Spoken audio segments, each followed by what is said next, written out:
Hello everyone, তোমরা সবাই কেমন আছো? আশা করি সবাই খুব ভালো আছো। একটা রবিবার বালিহল থেকে করুণাময়ীর বাস ধরে আমি চলে গেছিলাম DLF1। আর সেখানে DLF1 থেকে সোজা হেঁটে তোমরা দেখতে পাবে ইডেন শপ আর কানাড়া ব্যাংক। ঠিক তার অপোজিটে তোমরা একটা সুন্দর দুর্গা মণ্ডপ দেখতে পাবে, যেটা অন্নদাত্রী রেস্টুরেন্ট বা ক্যাফে। এই দুর্গা মণ্ডপটির সামনেই তোমরা দেখতে পাবে একটি সুন্দর স্নিগ্ধ শিবের মূর্তি। ঠিক বাঁদিকে ক্যাফেটি।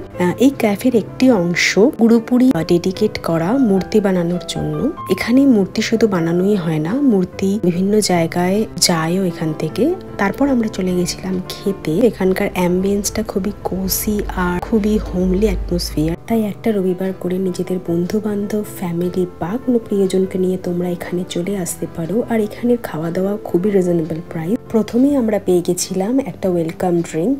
আমি নিয়ে নিয়েছিলাম একটা চিকেন বাসন্তী পোলাও থালি। আমার থালিতে ছিল বাসন্তী পোলাও, চিকেন, চাটনি, একটু স্যালাড, পাঁপড় আর একটা মিষ্টি, যেটা ছিল অনলি 240 রুপিস। সবশেষে আমরা একটু মিষ্টি মুখ করে নিয়েছিলাম পিঠে আর জিলেপি দিয়ে। তাই আর দেরি না করে তোমরাও চলে যাও অন্নদাত্রী রেস্টুরেন্টে আর একটা দিন খুব ভালো করে কাটাও। Thank you for watching.